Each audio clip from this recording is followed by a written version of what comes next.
किसी नगर में सेठ रघुनाथ और सेठानी सावित्री देवी रहते थे। उनका एक बेटा था जिसका नाम चंदू था। चंदू बहुत ही नखरे स्वभाव का था। जब चंदू जवान हुआ तो सेठ रघुनाथ और सेठानी ने उसके सामने विवाह का प्रस्ताव रखा। तब चंदू ने कहा, पिताजी, मैं उसी लड़की से विवाह करूंगा जो मुझसे रोज 10 जूते खाएगी। मेरी यही इच्छा है कि मेरी जो भी पत्नी बने मैं उसे रोज 10 जूते मारूं। सेठ रघुनाथ और सावित्री देवी अपने बेटे की इस अजीब सी शर्त को सुनकर हैरान रह गए। वे सोचने लगे कि अब इसका विवाह कैसे होगा और कौन अपनी बेटी को रोज 10 जूते खाने के लिए देगा। एक दिन उसी नगर में एक सेठ आया जिसका नाम हरिशंकर लाल था। वह अपनी बेटी के लिए रिश्ता ढूंढ रहा था। किसी ने उन्हें चंदू के बारे में बता दिया कि सेठ रघुनाथ के यहां भी एक जवान लड़का है और वह भी अपने बेटे के लिए रिश्ता ढूंढ रहे हैं। तब सेठ हरिशंकर लाल सेठ रघुनाथ और सावित्री देवी से मिलने उनके घर आया और अपनी बेटी के विवाह का प्रस्ताव रखा। चंदू भी वहीं मौजूद था। चंदू ने झट से कह दिया, देखिए, मैं उसी लड़की से शादी करूंगा जिसे मैं रोज 10 जूते मार सकूं। जो मेरी पत्नी बनकर आएगी वह रोज 10 जूते मेरे हाथ से खाएगी। लड़की के पिता हरिशंकर लाल यह सुनकर हैरान रह गए। वे सोचने लगे, कौन अपने कलेजे के टुकड़े को इस बेवकूफ के पास पिटने के लिए भेजेगा। यह सोचकर सेठ हरिशंकर लाल वहां से उठे और अपने घर लौट आए। घर पहुंचकर उन्होंने सारी बात अपनी पत्नी को बताई। पत्नी ने पूछा, आपने क्या निर्णय लिया? हरिशंकर लाल बोले, मैंने तो साफ मना कर दिया। तुम ही बताओ, अपनी बेटी को पिटने के लिए कौन देगा? सेठानी बोली, अच्छा ही किया आपने। हरिशंकर लाल बोले, मैंने तो साफ मना कर दिया। तुम ही बताओ, अपनी बेटी को पिटने के लिए कौन देगा? सेठानी बोली, अच्छा ही किया आपने जो ऐसे रिश्ते के लिए हां नहीं की। पास ही उनकी बेटी तारा खड़ी सब सुन रही थी। पढ़ाई लिखाई में होशियार तारा बहुत ही समझदार लड़की थी। उसने अपने पिता से कहा, पिताजी, मैं उसी लड़के से शादी करना चाहती हूं। यह सुनकर उसके माता पिता हैरान रह गए। उन्होंने कहा, बेटी, तुम ऐसे सनकी से विवाह क्यों करना चाहती हो जो तुम्हें रोज 10 जूते मारेगा? तारा बोली, पिताजी, मैं सब संभाल लूंगी, बस आप मेरा विवाह उसी लड़के से करवा दीजिए। हरिशंकर लाल को बिल्कुल यकीन नहीं हुआ। उन्होंने फिर समझाया, अरे पगली, रोज 10 जूते खाकर तो तुम्हारे सिर के बाल उड़ जाएंगे। ऐसे पागल आदमी से शादी क्यों करेगी? तुम्हारे लिए अच्छे अच्छे रिश्ते आएंगे। लेकिन तारा नहीं मानी। वह बार बार यही कहती रही, पिताजी, आपको मेरी कसम है, आप मेरा विवाह उसी से कर दीजिए। आखिरकार हरिशंकर लाल फिर से सेठ रघुनाथ के घर गए और चंदू से कहा, बेटा, अगर तुम्हें दान दहेज चाहिए तो बताओ, जो मांगोगे देंगे, पर यह शर्त हटा दो कि रोज अपनी पत्नी को 10 जूते मारोगे।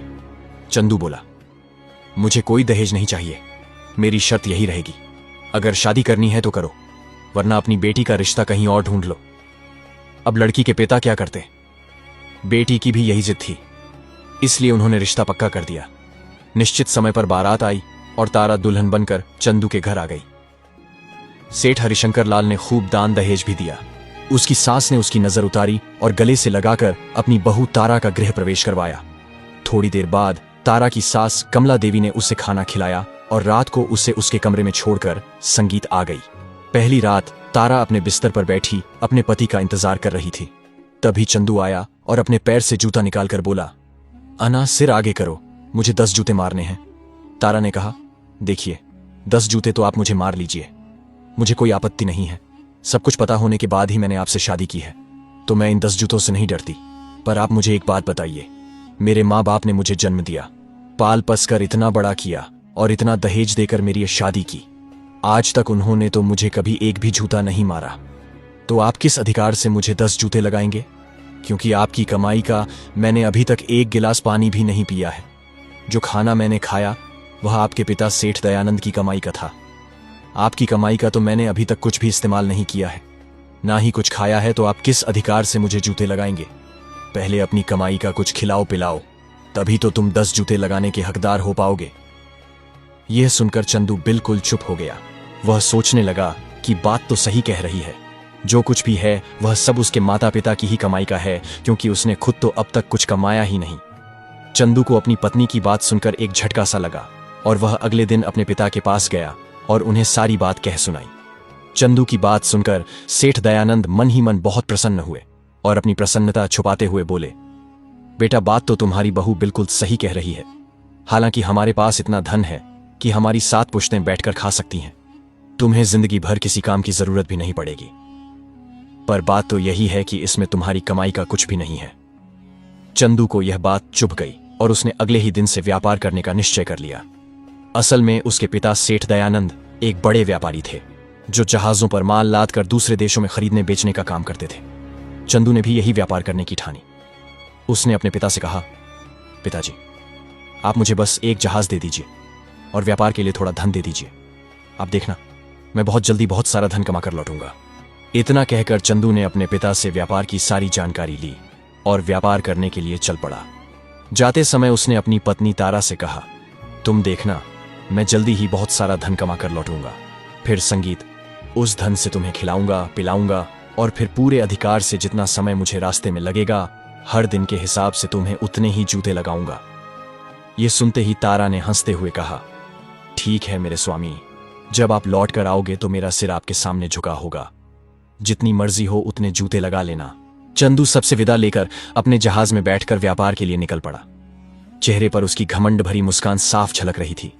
उसके माता पिता को अब यह सोचकर संतोष हो रहा था कि उन्हें बहुत ही समझदार बहू मिली है जो उनके बिगड़ैल बेटे को अवश्य ही सही रास्ते पर ले आएगी। उधर चंदू अपने पानी के जहाज में सफर कर रहा था। 3-4 दिन का सफर वह तय कर चुका था। एक दिन चंदू ने एक बंदरगाह पर रुकने की सोची। फिर क्या था, उसने वहीं अपने जहाज को किनारे पर लगवाया और उस नगर का जायजा लेने के लिए बाहर निकल गया। जिस शहर में वह रुका था वह ठगों का शहर था। अभी वह कुछ ही दूर चला था कि उसने देखा सामने से एक आदमी लाठी के सहारे चला आ रहा है। जब वह आदमी उसके पास आया तो चंदू ने देखा कि उसकी एक आंख पर पट्टी बंधी हुई है, जिससे पता चलता था कि वह एक आंख से अंधा है। उस एक आंख वाले आदमी ने चंदू से कहा, इस बार तुम आए हो, तुम्हारे पिताजी नहीं आए। तुम्हारे पिताजी तो बड़े चालाक थे,